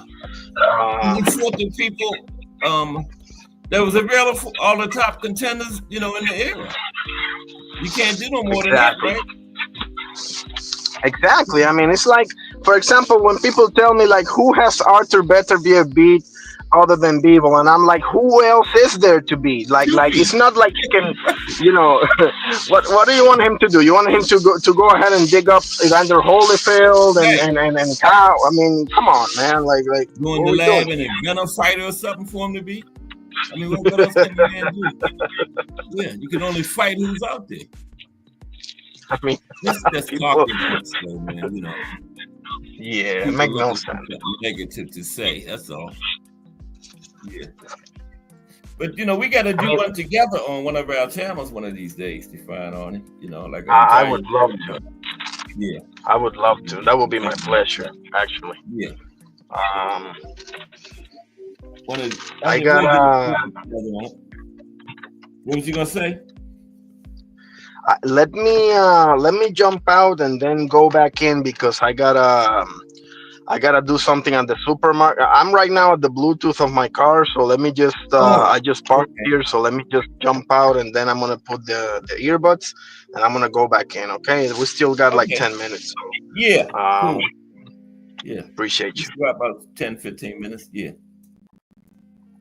Yeah, that's Boxing Arnie. I keep calling him Define Arnie. Boxing Arnie. That's the name of his channel.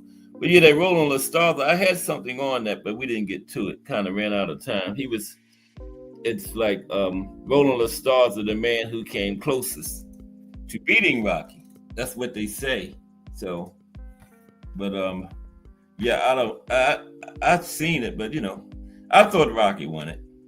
But yeah, it was a good fight. Rolling La Stars, like the Boxing Arnie was saying, Rolling La Stars made a lot of noise that he got robbed and everything. But no, I didn't think so. But Rocky did the right thing. He fought him again. And the next time was convincingly beat him. He stopped him, right? So there goes all that robbery talk was over with. That's what you do. Because if he didn't fight him again, then he's going to keep saying he got robbed. But, you know, Rocky fought him again and ended all that nonsense. What else could he say then after that? So, yeah, that was all you could do. But it was a good fight. I think it probably was the closest he came to losing. Now, Rocky said that he said Ezra Charles was the toughest man he fought. He just said it was his toughest fight, but as far as, you know, this tough opponent, he said that was Ezra Charles. I think it was the first fight because he was the only one in a championship fight with Rocky that didn't get stopped was Ezra Charles. But then he had a rematch and he stopped him in the rematch. So, yeah. He didn't have to rematch him. Seemed like he rematched him because he didn't stop him the first time. But he got him the second time. But yeah, tomorrow is going to be Great Britain. Boxing in Great Britain. We're going to talk about a little history. That's got a lot of boxing history there. That's boxing really got started up over there in Great Britain. Then Tyson Fury Friday. Yep. The Gypsy King. Somebody said he was talking about coming back. You hear anything about that boxing on Tyson Fury? I mean, who knows with Fury, right? Because how many times has he retired now? I done lost it. Quite a few, right? Him and Joshua. I lost count too.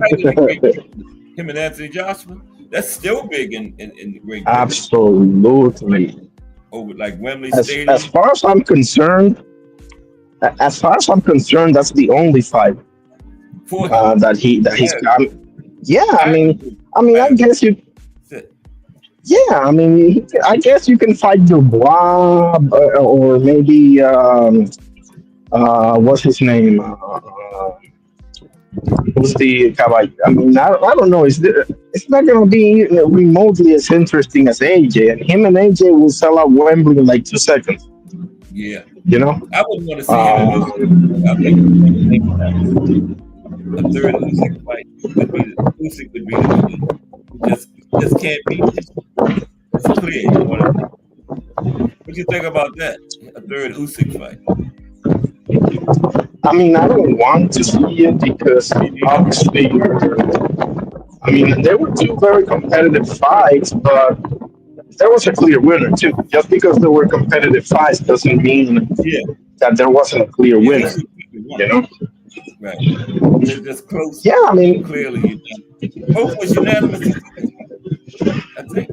exactly. I mean, and now it wasn't no damn, it wasn't no damn walk in the park, but that doesn't mean that it was, um, that it merits that it was even controversial because it wasn't. Yeah. You know, And it gave him the rematch. Used gave him the rematch, and hey, beat him again. So exactly. we need a third fight. Now, if Fury had won the second one, then give us another one. Right. Then now we're talking. Now we can do trilogy or whatever, or maybe not even win, maybe a draw. Because Wilder Yeah, and that's right. Fury had a draw, and yeah, you can have a trilogy with a draw.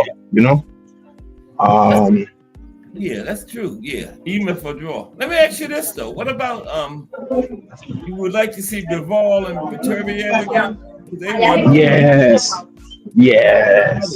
Finally. Give me that trilogy. Everybody was saying, and I was taking a beating last night in the Mexico channel because everybody was like, no, no, give me Benavides and Vivo. And I'm like, guys, what's right is right. He gave you Yeah, the rematch when it's when 1-1. he right. The right thing to do is you give it to him. He gave you the rematch where he was 1-0, That's right. and now He he's could one have on walked one. I away. mean, You know. exactly. He would just say, "I beat you already," blah blah blah, but he didn't. So I mean, it's just the right thing And to if do. they don't You know, fight, it'll forever be wondering who is better because it's 1-1. They'll never say who the better fighter exactly, was, and will always be 1-1. exactly. So I I would don't like rather it. see it. You know, I don't like unfinished I don't know business. why. Benavidez was fighting somebody next month on that Benavidez yard. Yeah, he's Isn't fighting Benavidez Dion fighting on that Nicholson. Benavidez yard card against somebody else? I think. Isn't he on? Yeah, he's Yeah, fighting Dion that's Nicholson. crazy. It is. It is. But I mean, Devo is injured and he's And having surgery, and I like the fact that he's staying active. oh, okay, I didn't know that. Yeah, that's true. I didn't know B-Ball was having surgery. I didn't know that. Yeah, I think it's either his back or his shoulders, one or the other. Yeah, I know he had, Um, always had problems with his back. Probably his back because he had been having problems with that for a few years now. So maybe Benavidez is already 40, right? I think he Better might 40. be yeah, yeah. He's coming up on 41 now on January or Yeah. February, if I'm not So, mistaken. so by the time Bivol gets well and everything, he'll be 41.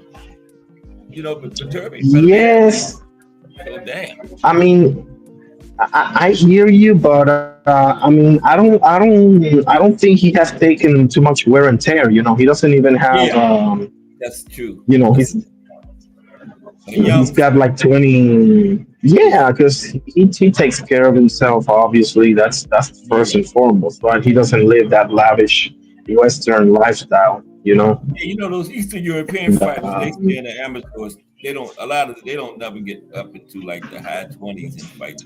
Most of them don't. Like Bivol even got like maybe exactly. 20s. Loma. Yeah. Yeah, Loma, He, he got Usyk's got like 23 fights. wear and tear on him. You're right. Yeah. So a young 40, so yeah. We could still get it. I'm hopeful. I'd rather see that one. Benavidez, Absolutely. him and Bivol can be late. Or whoever wins.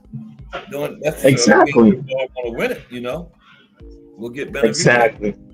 Yeah. Get the winner, and meanwhile you can fight Hot Rod or Callum Smith or whoever. Give me 2 minutes so I can order something real quick. Okay, I'll be right back.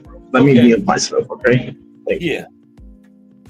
Yeah, we're gonna get off in about 5 or 10 minutes anyway. But me personally, I think Bivol or Beterbiev beats Benavidez.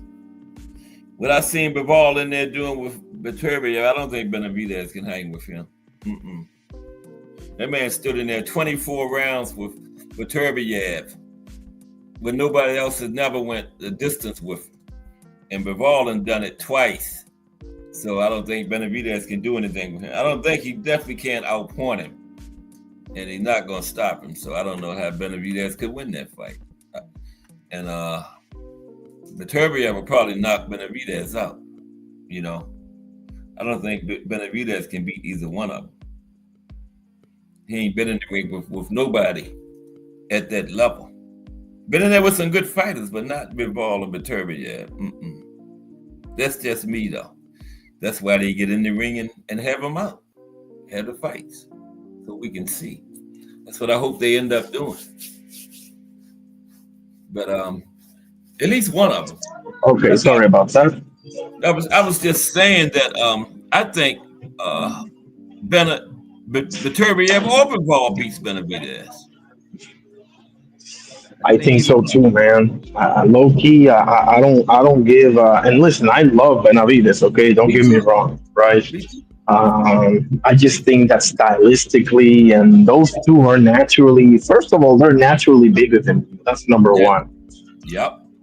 That's a big one. And I mean, the thing is that he had problems with Caleb Plant early on, and to be honest with you, he had a little bit of issues with Boo Boo as well early on. And the point is, And Bevo the is other not going to get tired, you know. his first fight at 175. What was the guy's name? Remember? Bostic, Yeah, yeah, with him. He didn't look all yeah, that starting out against him. Mm-mm. exactly. I mean, man, they're putting him through the ringer, right? I think Beterbiev was Uh, stopping, man. Nobody went the distance with Beterbiev. Bivol went 24 rounds with him. Okay, so exactly. Benavidez cannot outpoint Bivol. No way. That's not happening. I Everybody think Beterbiev is a horrible matchup for Benavides, bro. horrible, To be honest horrible, with you, yeah, horrible, 'cause horrible. he's gonna first of all he's gonna put him on his back foot. That's number Yeah, one. right away, early. Exactly. I mean, I think yes, just and he hits way harder than him, like way harder than him. Yeah, And I mean, I don't know, man. Like maybe the thing with the Turbiev is like he's had a few injuries now. That's one thing that we gotta pay attention. You know. yeah. Can't forget that. Um, but we'll see. I mean, this November card is going to answer some questions because we're going to see Benavides and we're going to see Beterbiev. We're going to see how they're doing, you know, how they're shaping and Yeah. everything. So I would say, but as of right now, knowing what I know, Hmm. yeah, I wouldn't fight Beterbiev ever if I'm Benavides, to be honest with you. It's Let me just ask a you this: stylistic nightmare. Yeah. do you think Benavidez could outpoint Bivol? I mean, uh, can he? Yes. I mean, I'll because the Yeah, thing is that I respect Benavides enough to give him a chance against anybody. yeah, But I don't think it's gonna happen though. Can he do it? Yes, I think he can do it, but I don't think it's gonna happen. yeah. I think he would have to stop him. I don't think that's happening because, like I was saying, Bivol went 24 rounds with Beterbiev. Nobody else even Right. went 12 with him. You know, Exactly. else. So I can't see Benavidez stopping. I mean, if you can handle the dude that literally has 100% KO ratio, chances are you Yeah. can handle, Benavides. But And other than uh, Bivol, Benavidez has 100%. Other than those two fights, right? and Benavides gets hit, bro. Like people forget, like Benavides is not the slickest dude in the world either. Like he gets hit, he Yeah. just overpowers people, you know. Right. Wears them And down over time. He gets you late. Well, Boo Boo, it was early, but usually it take a yeah, while. usually it's late. Yeah, Yeah, and I don't think that's possible against these two, man. I don't. I don't think so. Um, and the one that I really don't want him to fight, because I say what I say about the Turbiev and Bevo, but stay the hell away from Jaya Pataya, bro. Like, stay Oh the hell. yeah, That's bad news, bro. Like, yeah. that's real bad That's news. even bigger. That's cruiserweight. Exactly, and young too, and young. Yeah, yeah. So no, man, no. That's I I don't can even see think. Surdo maybe, like I said, like a big maybe for Surdo, but of Pataya, no way, bro. No way. Mm-mm. I could be No, wrong, but hey, no, I don't think so. You're 100% correct on that one. Yes, it's bad news, bro. He might get murdered, bro. First stop, his Yeah, first like, stop is lost. and I like him though. To be honest with you, it doesn't seem well for what I'm saying. It doesn't seem like I like him, but I do like him, and I don't want to see that, You just keeping it 100. either. Yeah, exactly. A lot of people Um, talk with their heart, but you got to go with your mind and the facts. Those are the facts. I appreciate would that. think it would be a nightmare. Yeah, Yeah, yeah. I don't think anybody's messing with up a guy anytime soon. Nah. Um, What time you coming on tonight? um, Let the Good people know. question because I'm thinking about doing it a little earlier. Okay. Because I want to go to the gym later. Yeah. But Old people like me still be up. you got you got 4 p.m. same as me, right? Right now. Yeah. Yes, that's your time. Okay. Before. Yeah. I'm gonna say about 7:30 ish. Okay. Hopefully. Okay. Yeah, I'm gonna be looking out for Um, you about then. I That's a good appreciate it. time. 7 is good, man, because I can't think of anybody else. 7 would be good for a regular time. Yeah. Because Yeah. be Absolutely. on like 8, man. Your 7 would be a good time. 6:30 is just like going off. That would be an excellent Right. time frame right there. 7. If you can manage that, yeah. Absolutely. The days that I get off early from work, I'm gonna try Yeah. to do it because that's another thing that I wanted. I didn't want to like step on anybody's toes or anything. Yeah, 7 Um, would be good. Yeah. Yes, it would. awesome, Time awesome. frame. We'll do, we'll do. Let me just get home now and gather like the topics and the images and everything, and Okay. we'll get the ball rolling. What's your subject today? You got anything in mind or just, general? Just, jump around. Or anything special? You was doing the knockouts or something, wasn't you? Yes. You haven't got 100 yet, have you? No, I got to 80 the other day, and Okay. it's either going to be general or I'm going to finally get to 100 today. One of the two. Okay. Okay, cool. I'll be in there. I'm gonna check you out. Okay. Thank you very much, bro. I appreciate it. Okay. And we get into general stuff anyway because right then and Yeah. there I check the ring and boxing scene and everything to see what's going on. Right. Yeah, I know Um, that. hey, Cass. Very interesting. I like the way you do that with the hundreds and you go 20 each. I like good format. Yeah. I appreciate it. Yeah, because I was thinking like if I do like 100 right off the bat, it's gonna take like 6 hours. Right. To The way you got to broke it down was excellent. It was a great idea, bro. Yeah. appreciate it. It straight out like that. Yeah. Break it down in 20, then you talk about them and everything. That's cool. Yeah. Yeah.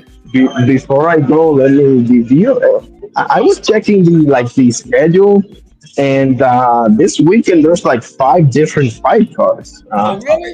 Like we have there's Boots in Philly, and then there's Dave Allen versus Makhmudov over in the UK.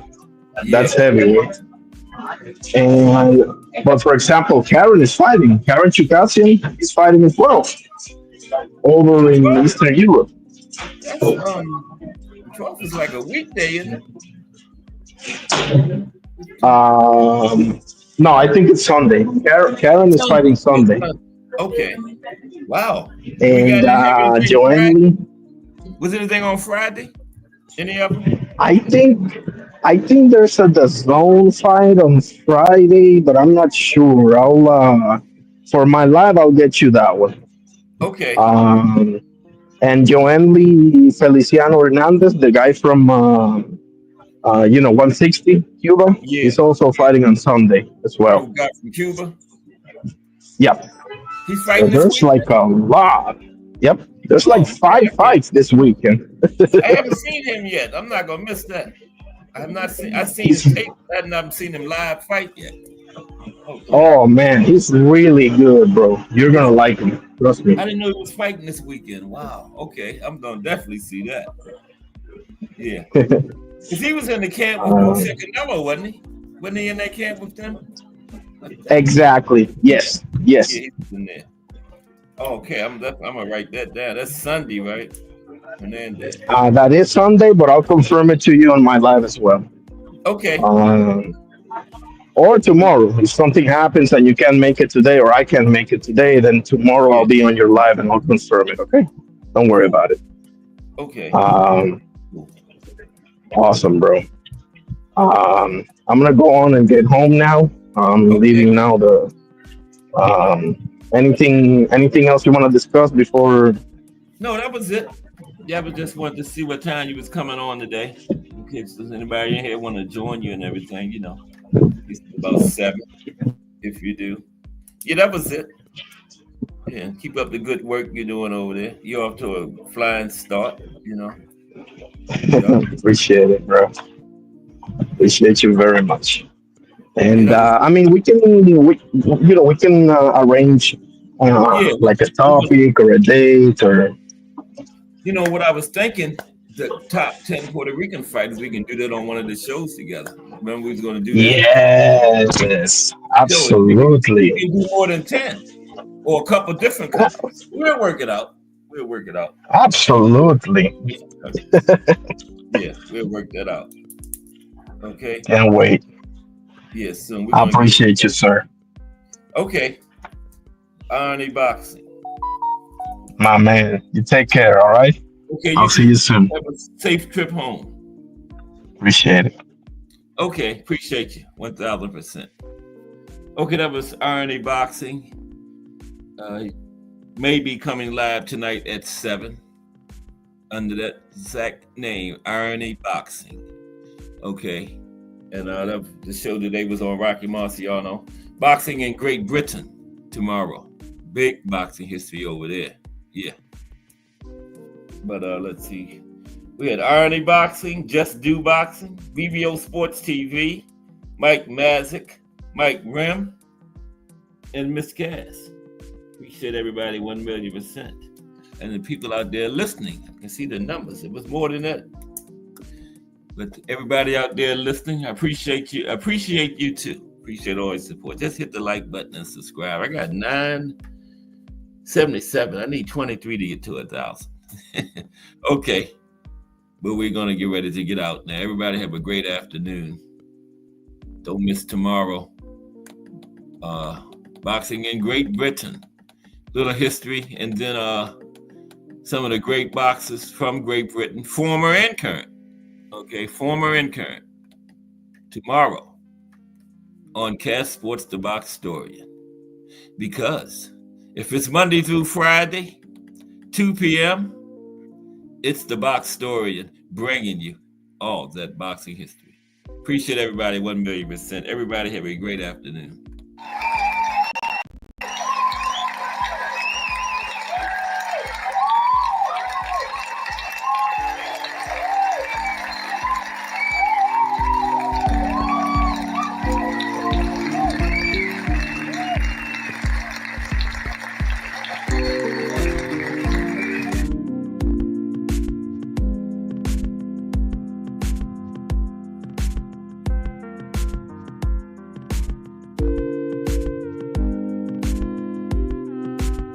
BN Boxing News.